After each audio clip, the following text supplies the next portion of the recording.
હિરિયો ભુવો લાસુને વાત કરે છે. માતાજી આવ્યા હતા, આમ કીધું. દેવીના શબ્દ જાય નહીં. ઘણા વર્ષોના પછી તો વાળા વાયા. દિવસ ગણતા માસ ગયા, વર્ષે આંતરિયા, સૌરાત ભોલી સાઈબા નામે વિહરિયા. હો માતાજીના કહેવા પ્રમાણે ગામના હિમાળેથી લાખા વણઝારાની પોઠું નીકળે છે. આ બાજુ દેવી પારગરી ડોશીનું રૂપ લઈ હિરિયાની ગાયનું ધણ ચારે છે. રાંગણું બાવળું ધણ છે. જોજો જોજો માતાજી પોતાની વસ્તી માટે ધર્મ કેવું કષ્ટ વેઠે છે અને દેવીને એની પ્રજા કેવી વાલી લાગે છે. હિરિયો એના ઘરે છે અને માતાજી ધણ સારે છે. એમાં લાખો વણઝારો હિમાળેથી નીકળ્યો. ગાયોનું ધણ ડોશીમાં ચારે છે. એને જોઈને પૂછ્યું, એ માળી માં, આ ગાયુનું ધણ કોનું છે? હું લાખો વણઝારો.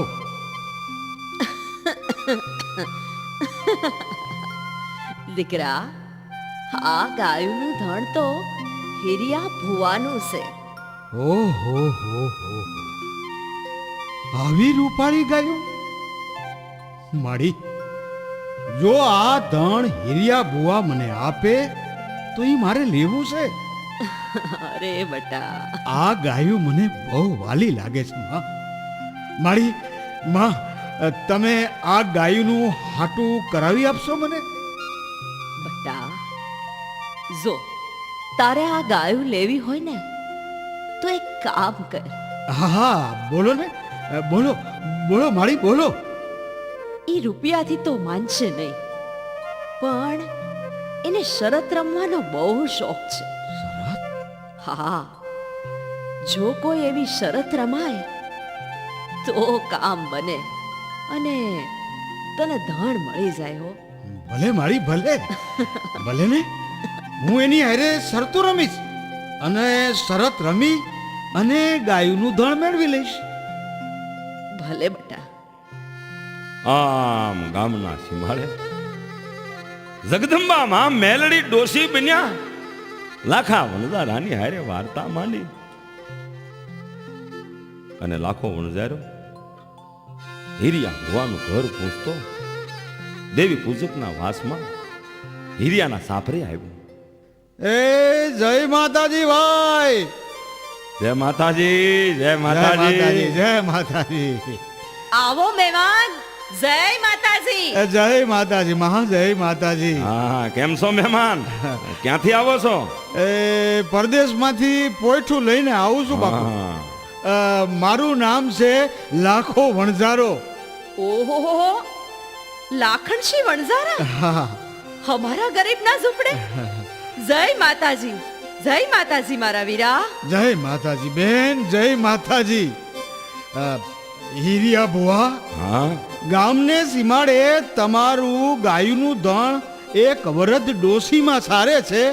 ઈ જોઈને હું તો ભાઈ બહુ રાજી થયો. હે હા ઋષિ? ગામના સીમાડે મારું ધણ ચારે છે? હા હા, એણે તો મને કીધું કે આ ધણ હિરિયા ભુવાનું છે. ઓહો હો જીતવા. હે મારી માતાજી, જય માતાજી. ભલે ભલે, પણ બોલો તમારે શું કામ પડ્યું? મારે તમારી ગાયું લેવી છે. તમે જે રૂપિયા માગો ને એ આપવા હું તૈયાર છું. હે લાખણસિંહ વણઝારા, રૂપિયા ઉપિયા મારે નથી જોતા. રૂપિયાથી આ ગાયું ન આપું. હા, એક કામ કરો, મારી હારે કોઈ શરત રમો અને જો શરતમાં જીતી જાવ તો આ ગાયુંનું ધણ તમારું. એમ? ભલે ભલે, કાંઈ વાંધો નહીં. કઈ શરત રમવી છે તમારે? એમ નહીં, શરત રમવી હોય તો હાલો રાજ દરબારમાં જઈ અને તાંબાના પત્રે લેખ માંડવા પડશે. પછી બોલ્યું ફરાશે નહીં. મંજૂર છે?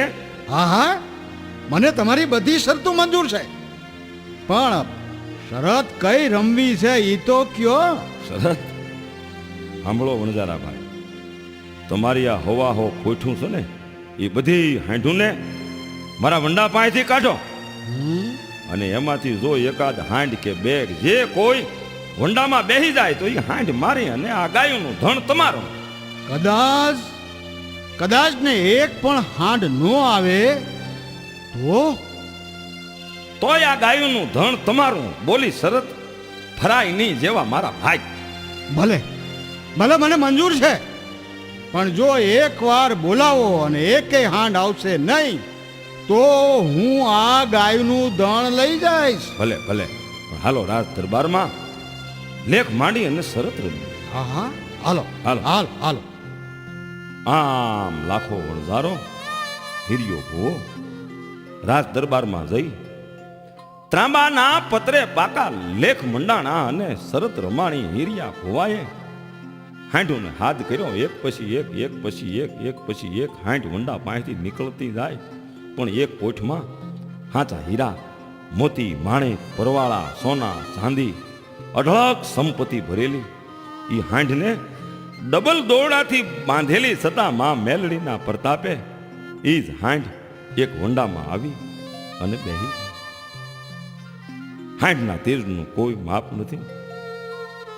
હિરિયો ભૂવો રાજી થઈ ગયો. જય હો મારી દેવી, જય હો માતા પારખરી, તારી જય હો માં, જય હો તારી. હે હિરિયા બુઆ, આ હાંડ મને પાછી આપી દ્યો. હું બરબાદ થઈ જઈશ. એના બદલામાં આ બધી હાંડ હું તમને આપી દઉં, પણ આ મારી હાંડ મને પાછી આપો. દયા કરો હિરિયા બુઆ, દયા કરો. લાખણસિંહ વણઝારા એ તો નહીં બને. છતાંય જો એવું હોય તો આપણે રાજ દરબારમાં જઈએ. ભલે ભલે ભલે, કોઈ વાંધો નહીં. રાજ દરબારમાં જાય પણ મને મારી હાંડ પાછી આપો બાપા. હાલો રાજ દરબારમાં. હા હાલો હાલો. આમ હિરિયો ભૂવો અને લાખો વણઝારો રાજ દરબારમાં આવ્યા, પણ ત્રાંબાના પત્રે માંડેલી શરત ફરે નહીં. રાજનો હુકમ થઈ ગયો, હિરિયા ભુવાને હાંડ સોંપી દો. આમ માતાજી પારગરીની દયાથી હિરિયા ભુવાને અઢળક સંપત્તિ મળી. હિરિયો ભુવો હરખાતા હરખાતા ઘરે આવ્યા. ઘરે આવી લાસુને વાત કરે છે અને પછી તો પોટને ખોલીને જોવે છે તો હાચા હીરા, મોતી, માણેક, ઝીંડુ રતનથી તો આખા ઝૂંપડામાં પ્રકાશ ફેલાણો એવા કિંમતી મૂલ્યવાન ખજાનાને જોઈ બે માણસે માતાજી પારગરીનો પાડ માંડ્યો. એવા તો કિંમતી ઝીંડુ રતન કે એક વેચે તો આખી જિંદગી બેઠા બેઠા ખાય એવી એની કિંમત આવે.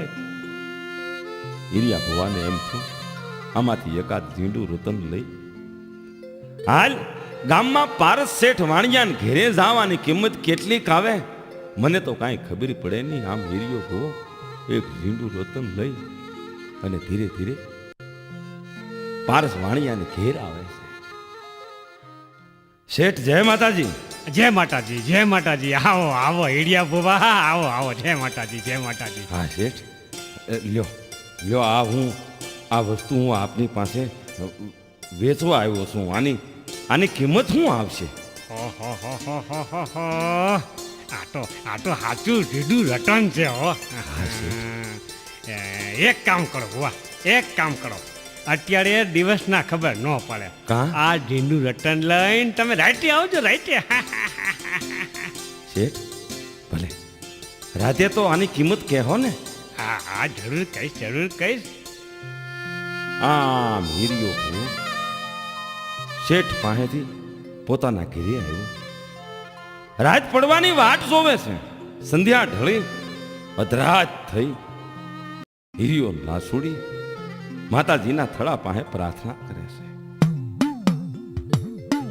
હે મારી માં પારગરી, મારી દેવી, મારું રાંગડું બાવળું ધન મેં તારા કહેવા પ્રમાણે વણઝારાને દઈ દીધું. મારી હા મારી દેવી, હવે અમારી લાત તમારા હાથમાં છે.